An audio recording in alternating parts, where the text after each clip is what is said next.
This episode is supported by FX's The Shards, a seductive drama from executive producer Ryan Murphy.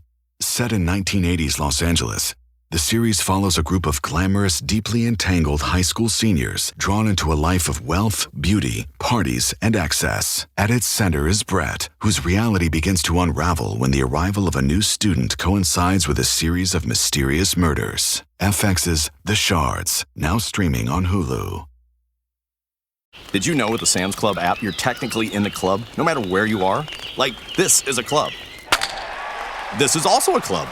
And this is a club. My bad. Come join us. Sam's Club.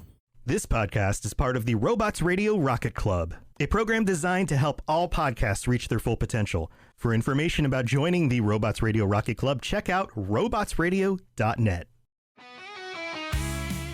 Welcome to the Dragon Ball Lorecast, where we take a deep dive in all things Dragon Ball, such as the characters, stories, timelines, and so much more. Hosted by Brandon, Jesse, and Steven.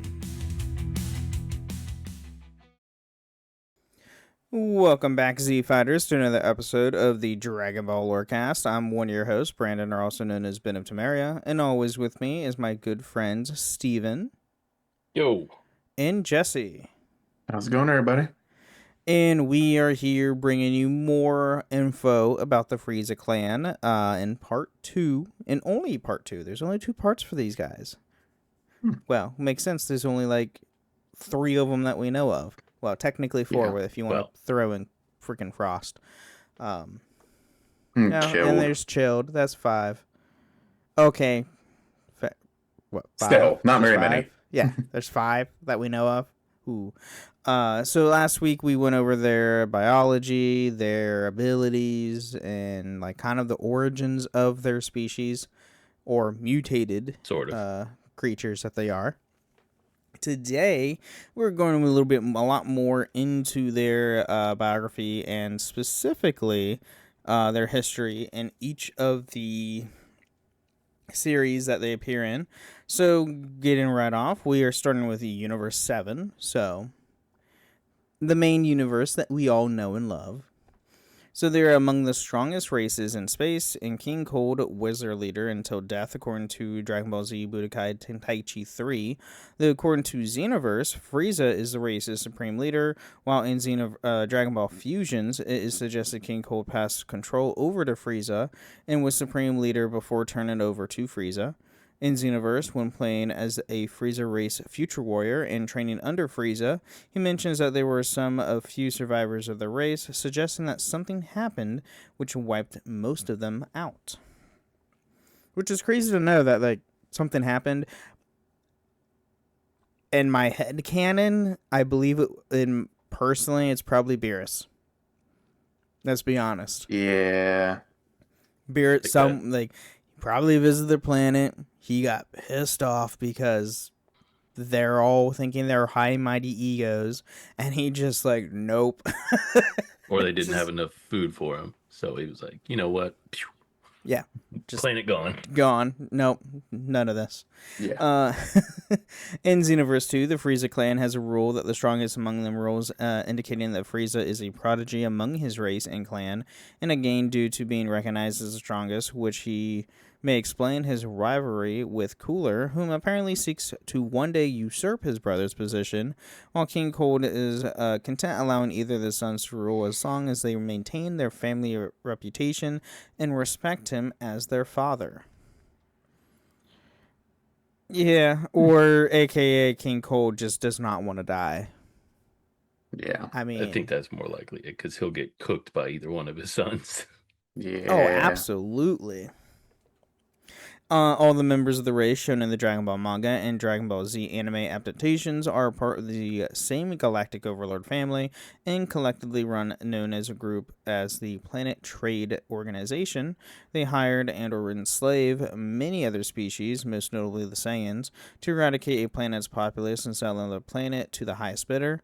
It is unsure for how long this race has been in control of the Empire, but it was at least before the Saiyans arrived on planet Plant in age 550. So around 200-ish years by the time we get to Z. Because Z's Yeah. age like 740s, 730s. Like that. Somewhere around there is when Dragon Ball starts, is around like the 740s, I think. So 764 is when part of it is. I know that. So okay. So their dominance officially ended with the deaths of the royal family. Both King Cold and Frieza met their final ends at the hands of future Trunks in age 764, and Cooler by Goku a short time later. However, when Frieza was revived in age 779, his dominance was short-lived and was defeated by Goku. Again. This was, that's during Super. Finally, Frieza was resurrected a second time in age 780 by Whis for helping Universe 7 win the Tournament of Power. In Nekomajin, is shown that Frieza eventually had a son and his own named Crucia, though it is unclear if this existence is canon due to Nekomajin being a gag manga and a self-parody of Dragon Ball by Akira Toriyama. So... Imagine doing a self-parody of your own work. Of your own series, I know. Well, that's also yeah. like Toriyama did a lot of parody stuff back in the day. I mean, look at Dr. Slump for Yeah. crying out loud. It's true. So Yeah. now getting into Dragon Ball Online. So by age 820, the remnants of the Frieza Force was led by the surviving members of Frieza's Honor Guard and who are unaware of Frieza's resurrections, believing that he and Cold were killed on Earth by the World Martial Arts Champion, Mr. Satan. If only. It's unclear what actually happened to Frieza and Crucia after the events of Nekomajin, through presumably they died or were killed at some point. After Mr. Satan's death in age 820, the Frieza Force remnants invaded Earth, coming into conflict with the Majin, Earth's military, and the surviving members of the Z Fighters, who managed to fight off the invasion, though the Frieza Force maintained a presence on Earth. Yeah, because it's a game. Of course, you have to have enemies on Earth to have said game for an MMO. Yeah. They just let those dudes linger, though. Like the Frieza Force. Oh, yeah. It's crazy that they're still around. Right? By age 1000, the Frieza Force joined forces with the Time Breakers, Dark Namekians, Chocole, and the Red Pants Army. Not ribbon, Red Pants. To conquer the planet.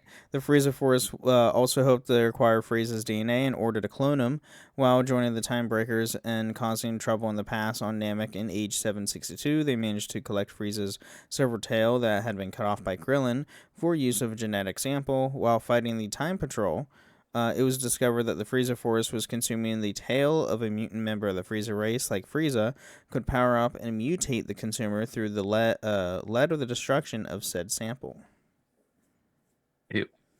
Yeah, that's kind of nasty. I would not eat a tail. No, thank you. No, not that tail. You don't know where that thing's been. No. Oh, God, no. It's unclear if any members of the Frieza Force, including the Frieza clan, exist, but in age 1000, as the game primarily takes place on Earth. However, parallel members Cell X and his bio-android do live on Earth in age 1000, but later killed in the battle by the Time Patrol. Additionally, the demonic bio-android Mira, created by Toa in cooperation with Frieza's DNA, which is inherited by their son, Fu, who stated that the big influence on the future of Earth would grow up as he's an infant during Dragon Ball Online. Yes, because is Fu... Oh, and is Fu's the infant? I thought Mira was the infant. Trying to remember here. Oh, Fu's the infant. Okay. But, yeah, it's, whew. And then Fu has a whole thing in Xenoverse 2, doing the Future Saga stuff. So, now with Dragon Ball Heroes, in one of the promotional movies for Dragon Ball Heroes, a Frieza clansman belonging to the hero class intervenes and saves a Toadman from wings during battle with him before firing a death wave. However, due to the terror of Frieza instilled in the races of Universe 7, Hero had been forced to deal with the discrimination from the same race whom he were were reminded of Frieza, though he did not let them stop him from defeating the Toadman from Wings. However, it demonstrates the negative effects of Frieza's actions on the perception of his race. Yeah, because Frieza's a dick. Turns out. Yeah. So, yeah, if anybody looks like him, yeah, it's going to, still frighten into people. Much like, like when Goku and Vegeta see Frost for the first time. They're like, oh, crap, another one. Yeah. Now, was Frost as strong as Frieza? No, not even remotely close. It was pretty sneaky, A though. chump. He was sneaky. That is true. He was very He's sneaky. very sneaky. So in the game, 3 members of the Frieza clan appear to be playable characters: the Frieza clan hero, a Frieza clan berserker, and a Frieza clan elite. However, it should be noted that the hero Froze and elite Rizak are actually Earthlings that utilize the advanced time travel of the Dragon Ball Heroes machines, allowing them to become members of the Frieza race. Thus, Froze's heroic actions in the face of such discrimination is likely due to Froze being an Earthling who does not take offensive to such discrimination, as he's not truly a member of the race to begin with, and is presumably familiar with Frieza's bad reputation among Universe 7's inhabitants, and thus presumably understands why a member of the Frieza race would face such discrimination. Yeah, because Frieza sucks, and Yeah. Froze is actually human. He just uses the machine to become said race. Now, which is funny though, because the main character that you play, I'm trying to remember his name. Starts with the B. Anyway, he's an Earthling, but he is. You find out through the story he actually does have Saiyan descendants. He's a descendant of Saiyans. So he can actually turn Super Saiyan in his human form, rather than being an actual using the machine to become a Saiyan, which is pretty cool. Yeah. All right, so now getting to Xenoverse. So by the age of 850, members of the Frieza race became part of the Time Patrol created by Xeno Trunks and Chronona, Supreme Kai of Time, in order to help stop the Time Breakers from destroying the history. Frieza himself does not want the destruction of history and goes to Toki City alongside many other characters from the past in order to train the future warrior. Frieza's race is one of the selectable races for the future warrior. In the game, Cell refers to the race as Frost Demons. Ukaz fears the race due to the Frieza being the destroyer of Namek and believes them to be descendants of Frieza, though it's likely that he's misinformed or mistaken. Because it doesn't say, where you're from. Actually, none of your characters, that you create. Majin Buu is, one of the exceptions to where, a Majin theoretically could be part of Buu, or was a part of Buu at one point. Yeah. But as we see in Daima, they were also created too, just like Buu was created. So there's that. So kind of like your Warrior of Light in 14, where you just have they're like, we don't know where you're from, just He's just there. glad you're here now. Yep. You get, oh, here, you're a powerful warrior. Go help save the world. Okay. Oh, is that what I'm supposed to do? So, however, Ukaz later puts on his prejudice towards the side as he joins the Tano Force, along with Loss, and given the number of Frieza race Time Patrol members, it is assumed that others are able to see that not all members of Frieza's race are evil, like Frieza, Cooler, and King Cold. Purcell is shown to be noble, powerful, and heroic as he tells the work in fixing time distortions where King Piccolo fused with Kami, allowing him to spawn mutated Namekians powerful enough to start a war between the Demon Clan and the Red Ribbon androids, which almost destroys Earth. Later, Babidi arrives and complicates things further, resulting in a 3-way war between the organization of Babidi, Red Ribbon androids, and King Piccolo's Demon Clan. However, Purcell heroically defeats the Red Ribbon androids, organization of Babidi, and King Piccolo's Demon Clan. And I think, because none of that's in game, that you at least you play, so unless that's a bunch of different dialogue, or I think they did a Xenoverse manga I don't know if it was ever released here in the U.S., but I'm pretty sure if they did do a Xenoverse manga, it's definitely made in Japan. Yeah. I mean, that'd be pretty sick to see. Right? That three-way war between those three. Man, like, we don't get the cool stuff here. So That's after against the rules. So what? So that's against the rules. Right. We get things secondhand. That's all. That's literally how it always is. You get nothing and like it.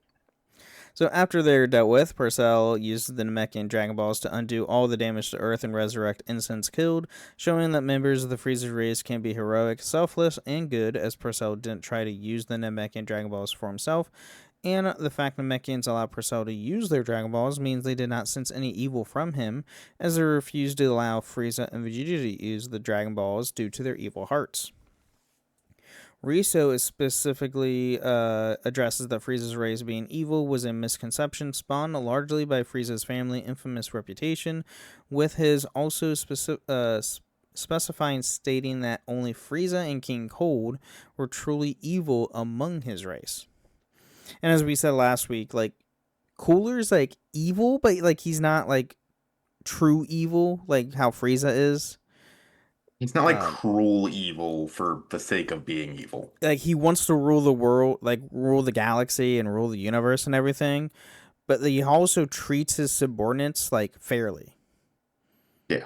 Like his subordinates like actually look up to him compared to where Frieza's subordinates fear him.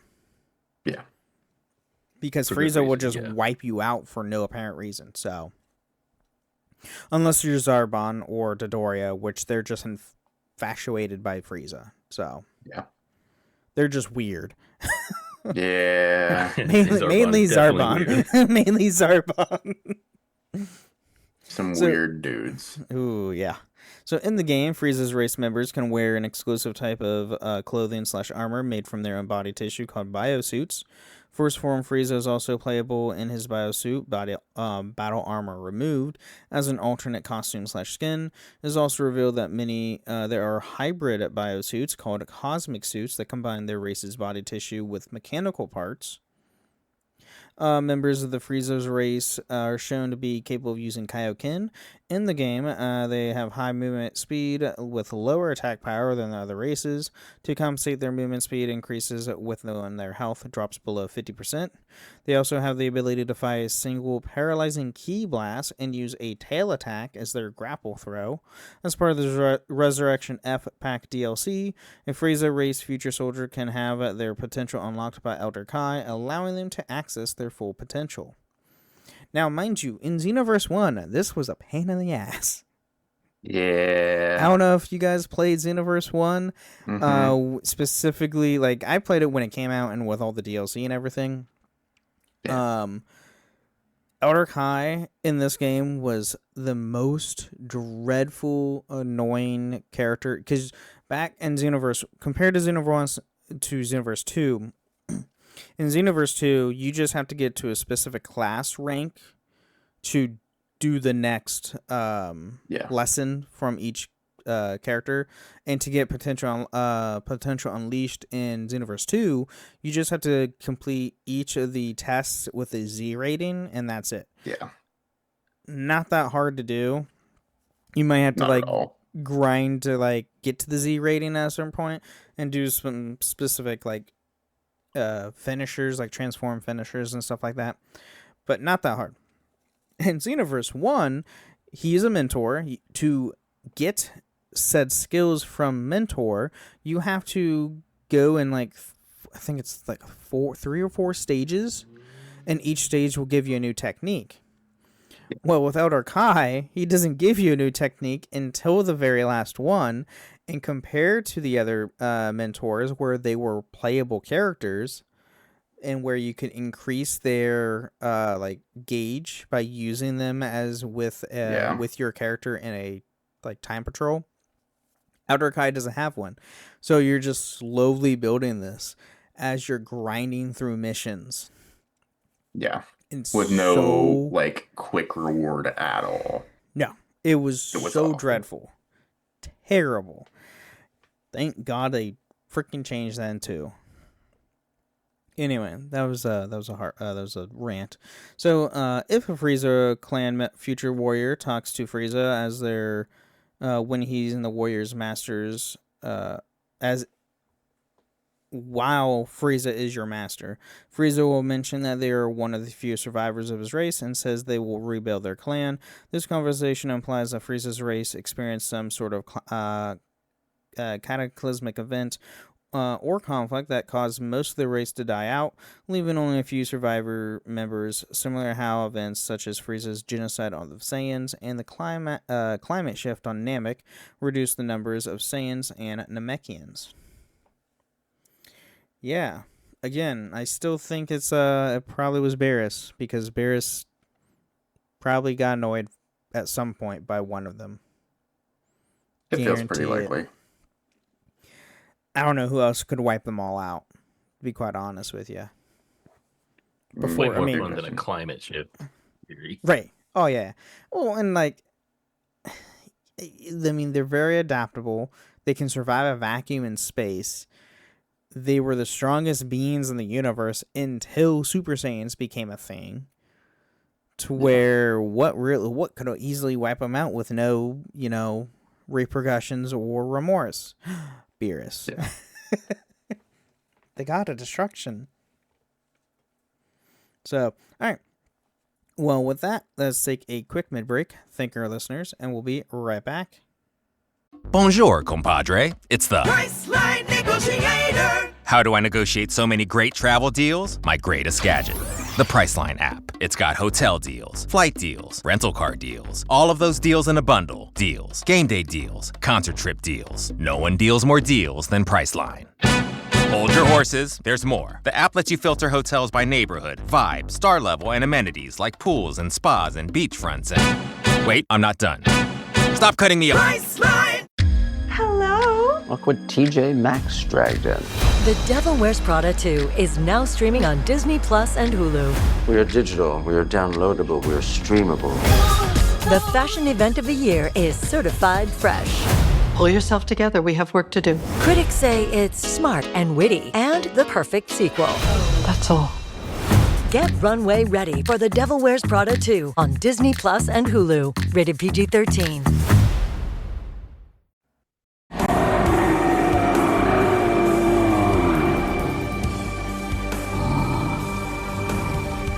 Why have you summoned me?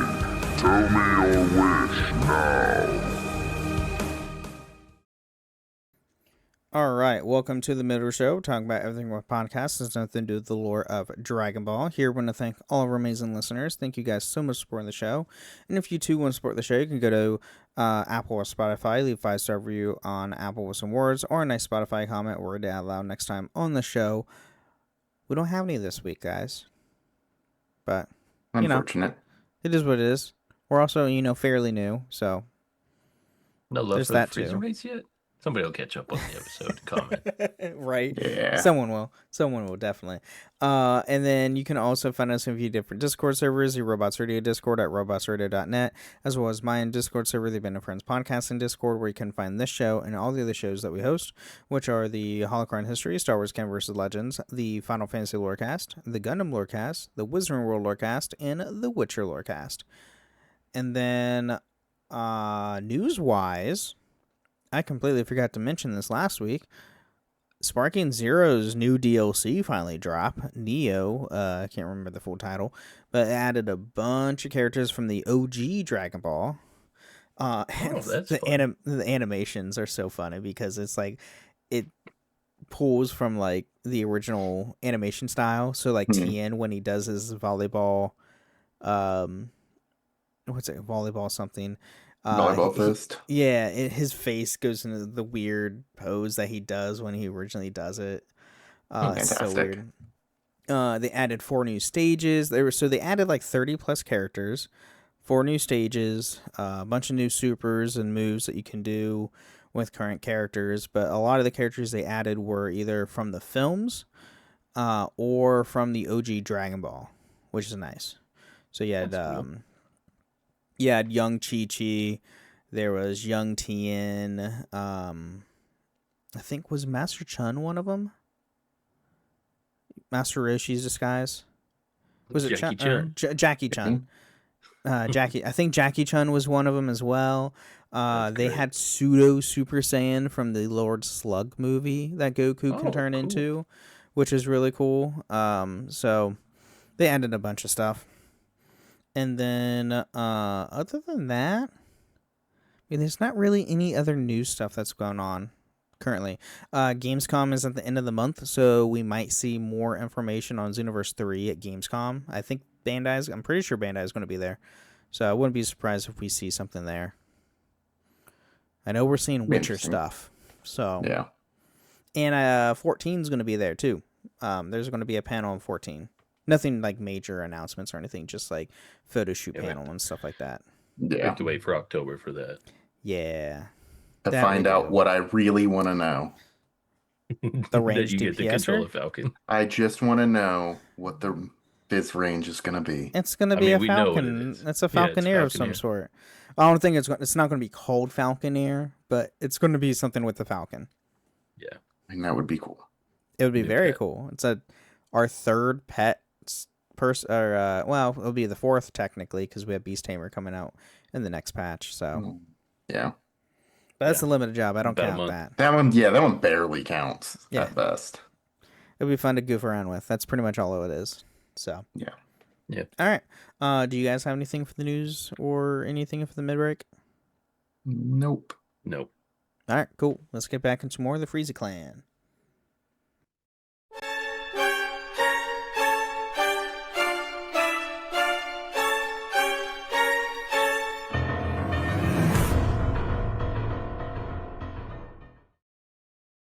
This episode is supported by FX's The Shards, a seductive drama from executive producer Ryan Murphy.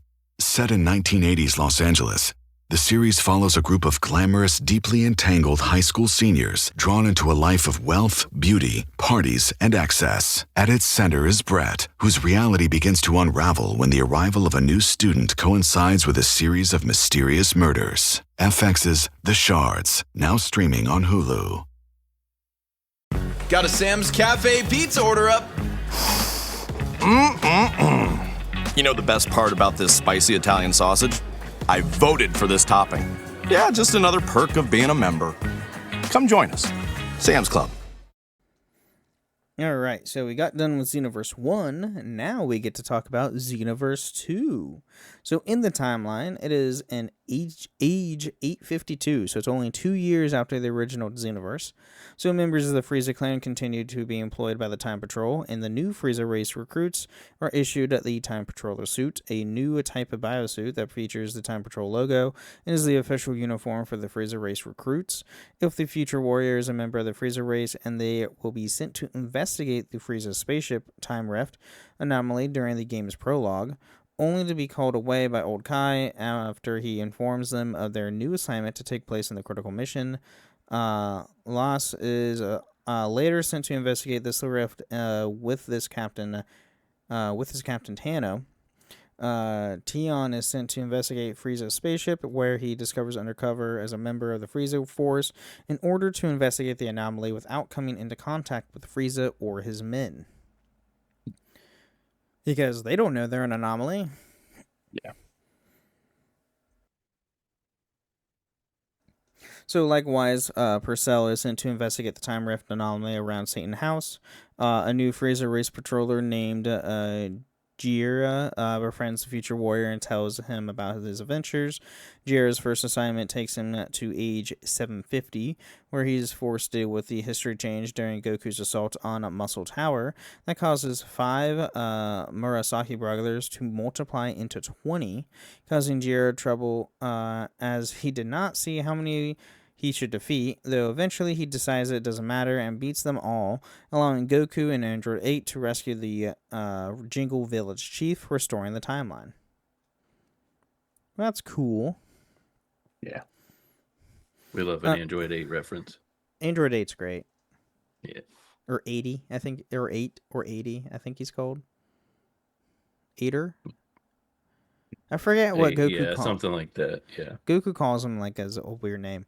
So later he is sent to 238 before age to ensure Frieza clan ancestor Chilled survives his battle with Super Saiyan Bardock long enough to pass his knowledge of the Super Saiyans to his descendants. Jiera, however, finds it hard not to kill Chilled himself, instead of focusing on fighting Bardock as he cannot stand the evil space pirate, despite Chilled being an ancestor of the Frieza clan, and even wonders if he should just pretend to be Chilled and pass on the final words in his stead would suffice. Because Jiera is a Frieza clan member, he could just pose as Chilled. Which I do like how this is like tying in with the episode Bardock, where he's gets sent back into time and become the future first Super Saiyan chronologically. Yeah. The Frieza race Future Warrior can later return to Frieza's spaceship to take part in an undercover investigation of the Frieza spaceship time rift by joining the Frieza Force under the guise of being a new recruit. Despite being members of the same race, Frieza will ask his men to treat the warrior differently than any other soldier, as he only shows respect to those who have proven themselves as capable soldiers in his eyes, showing that the members of the Frieza's race outside of Frieza's family must prove themselves to the tyrant. Yeah, you don't get special treatment just because you're in the same race. Yeah. Or, Frieza's just an a-hole and just likes to torment people. I think it's probably the second. Probably the second one. So eventually the Future Warrior will become embroiled in power struggles between various factions within the Frieza Force, such as Zarbon's faction and Dodoria's faction, or Cooler's armored squadron in the Frieza Force. The Warriors forced to choose the side of which one of the leaders of each faction, which will change the quests they will take in. Eventually, there will be the chance to tame the Ultimate Evolution, allowing them to take the golden form like Golden Frieza, aka your race's specific transformation in said game. Because each race has their own unique transformation in Xenoverse 2, compared to where Saiyans were heavily favored in Xenoverse 1. Yeah. Because they were like the only ones with transformations, and everyone had, hey, we can do Kaioken. But that was it. That's all you could do. Here's Kaioken. That's pretty much it. Or whenever once they added the Resurrection F stuff, you could do, all races could do Potential Unleashed, but like that's the only thing. In the Saiyans had Super Saiyan 1, 2, Super Vegeta, and Super Vegeta 2. So, all right, and then additionally, in the main story, Cooler is recruited by Toa to aid the Time Breakers in an alternate history in exchange for allowing Cooler to travel to Namek in age 762, allowing Cooler to assist Frieza in defeating Super Saiyan Goku. However, the Future Warrior foils this by defeating Cooler and knocking him into what was left of the molten core of planet Namek. However, during the Cell games, a wormhole allows an army of Meta-Coolers to travel to New Namek in an alternate timeline to join Cell games in age 767 of the main timeline. Yeah. And mind you, like, I really like the cutscenes in Xenoverse 2 when you're going through the story, because like once you defeat Cooler in this instance of when Namek's about to blow up, you leave and Goku like looks back at you thanks you for helping him, and it's like the rest is going to be up to me kind of a thing. Yeah. It's cool. Which is pretty cool. Also, like, the DLC cutscenes are really good, too. Specifically, like, the Universe 6 and 7 fight, where your character has to sub in for... who is it for? Boo? Yeah, you sub in for Boo, I think. Boo's asleep. Yeah. So you sub in, and at the end of the said DLC story for that portion, you leave... And then it goes to a really cool CG like animation cutscene to where it hits like talking about you, and Goku defends you. It's like, that's a friend of mine. Like, don't bagmouth him. And then it can continue the fight. It's it's really cool. I really like the story connects, and like your character's always been mentioned at some point. So, alright, and then fortunately the Future Warrior manages to defeat the Metacooler, and Future Trunks destroys the Big Gate Star, causing a chain reaction that destroys Metacoolers along with Cooler himself. However, in Age 779, Toa and Mira use the Dragon Ball's The Second Wish to resurrect Cooler, who is upgraded into Metal Cooler, allowing him to participate in Frieza's revenge. As a result of Toa's trickery, Whis and Beerus are called away, leading Goku to be killed by Frieza's Earthbreaker, along with the rest of the Earth's population and Jocko. Also, I'm now like a couple days now knowing this. I didn't realize who voiced Jocko. So, I know Steven probably hasn't watched Fairy Tail. I know Jesse has. It's Natsu. I don't know how I feel about that. It's the same voice actor. Like, oh my god. I never noticed that. I never really paid attention to it. He changes his voice really good for that. Yeah, definitely does. So, however, the Future Warrior is saved by the intervention of Future Trunks, and they return with Beerus and Whis, who use the Temporal Do-Over to allow the Future Warrior to go back in time and stop Frieza's attack, forcing Frieza and the Cooler to take on their supervillain forms, only to be killed by Goku, Vegeta, and the Future Warrior. If a Frieza race Future Warrior takes on Dodoria as an instructor due to their resemblance of Frieza, Dodoria finds it hard to fight the Future Warrior seriously due to the deep-seated fear he developed while working under Frieza and causes him to be careful about upsetting Frieza, and as one point says, he will have to have them wear a cape and a mask in order to fight and train them without reservations due to their appearance. Also, Zarbon and Dodoria will be in all of Frieza's new Golden Frieza form if either of them faces him in battle, with Zarbon emitting the form's golden color. Yeah. So that's Universe 2. Now we have Universe 6, which is not as much, because it's only one person that we know of. So, yeah. Like his Universe 7 counterpart, Frost is Universe 6's Emperor, though he seems to be more benevolent than Frieza. However, in the anime, is revealed during the Tournament of Destroyers, his benevolence is just an act, as he secretly is the leader of a band of space pirates who pretend to oppose while profiting off the rebuilding worlds attacking by his underlings. This was exposed by Vados, after Frost was revealed to be cheating. After the Tournament of Destroyers, Kaba reveals Frost's true nature, and he becomes a wanted fugitive until Hit recruits him for the Tournament of Power. Yeah. But, you know, much like in that tournament, he doesn't do much. Yeah. So, however, Frost joins the forces with Frieza of Universe 7 during the tournament, only to be betrayed by Frieza, who eliminates him from the tournament. Frost, angered by Frieza's betrayal, attacks him from the stands and is erased from by the Xenos by breaking the rules. While the rest of Universe 6 is spared through Champa is warned, it will be erased if another member of his team breaks the rules, as Frost did. When Team Universe 6 is lost in the Tournament of Power, the Frieza race were erased from the rest of the Universe 6. They were later revived when the erased universes were restored. Despite being erased before the universe, Frost was restored to life by the Wish as well. Personally, I think he should have just stayed dead, but whatever. Yeah. He's somehow worse than Frieza. Like, he's not more powerful, but I can't stand him. He's a cockroach. Yeah. That's exactly what he is. He's a coward. So is Frieza, but well, so is Frieza. Frieza's not a coward, but yeah. Frieza's not a coward. Frieza would actually will fight and even admit to get stronger to beat foes. So yeah, after he died twice, well, once technically. Yeah, it did take death for him to be like, you know what? Wait a minute. Maybe I should train. All right, and last but not least, we do have some trivia. So, in Saving Soldier Cashman, one of Akira Toriyama's other manga series, which was published in the same time as the Frieza saga, the main character, Diora, bears notable resemblance with Frieza's race. This character originates from planet Birtugen? I want to say? I don't know. Yeah, I don't know. Members of the race have their names and are puns pertaining to cold things, aka Frieza, meaning freezer, Or if you watch the abridged, it is Freezer. Yeah.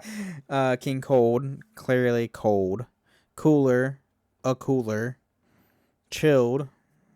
It's I mean, it's pretty like on the nose for everything. Yeah. About as on the nose as they could be. Right. When Frieza is seen injured in Dragon Ball Z and in Resurrection F, his blood is purple. However, when he is sliced by his own Death Saucer in Namek, his blood was shown red. It's probably something with the animation. They just color changed it. I don't know. Or forgot.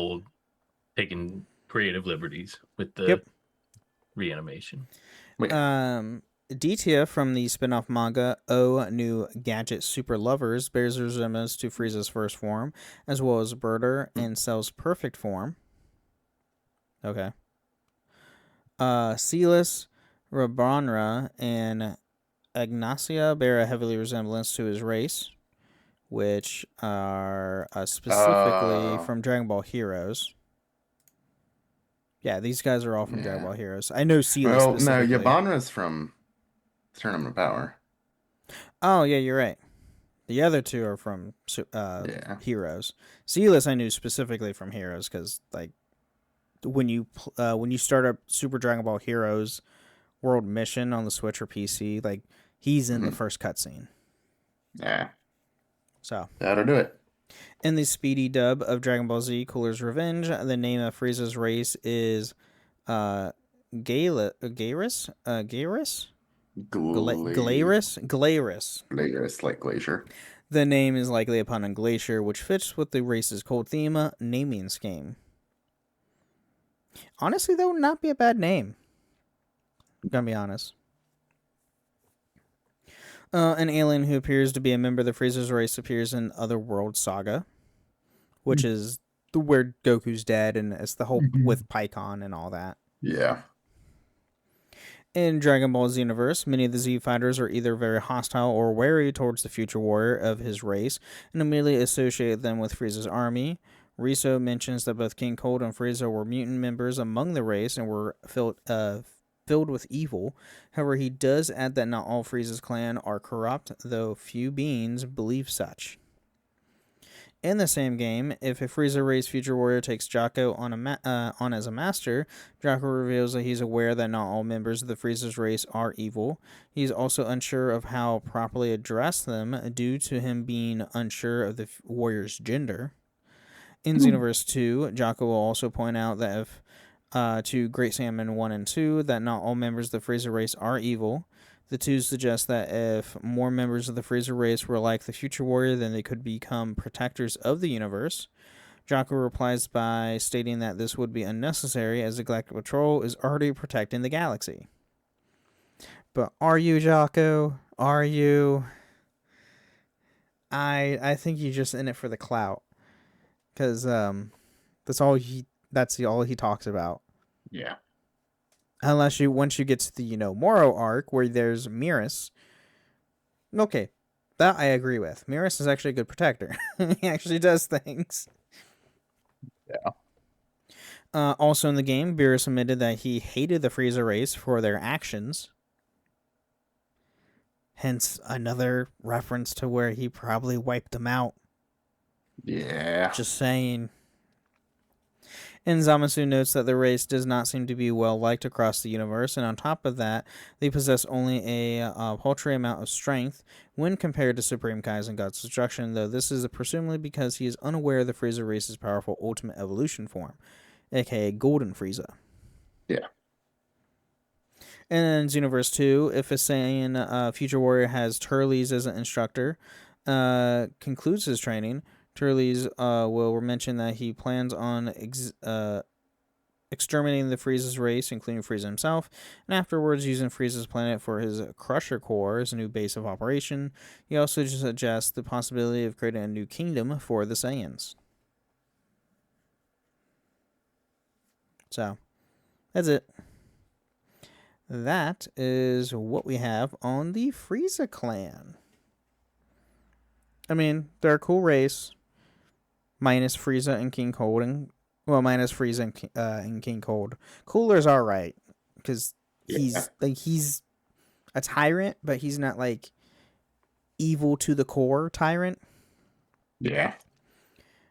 Also, like, if you are a Frieza clan member in Xenoverse, specifically 2, it's pretty good race to use in said gameplay. So yeah, and the way that you can customize your own character, your own Frieza clan member, is pretty cool. I'm thinking about restarting and doing a Frieza race. Well, instead of a Saiyan. You have like there's like 15 save files for each for characters you have. Yeah. And when you do start a new character on your profile and everything, if you already played through the game, you have all the other stuff unlocked too. So say if you have skills that you had from your first character, those will be already unlocked for another character. Same with all the equipment and stuff you get. Well, I think I'm barely out of the tutorial. Oh. I don't know. Okay, never mind. Yeah, I haven't unlocked it. So the one thing I really wish they did in Xenoverse 2, specifically the Frieza race, is having the different forms. Or have like 1 or 2 forms to be able to transform into. Instead of just turn golden, because it just turns your body gold. It doesn't change animation wise. Yeah. I wish they kind of did that. But again, for the time, I can see why they weren't able to, because it was 2015. So, and it was on Xbox One, PS4 tech. So, yeah, that's why.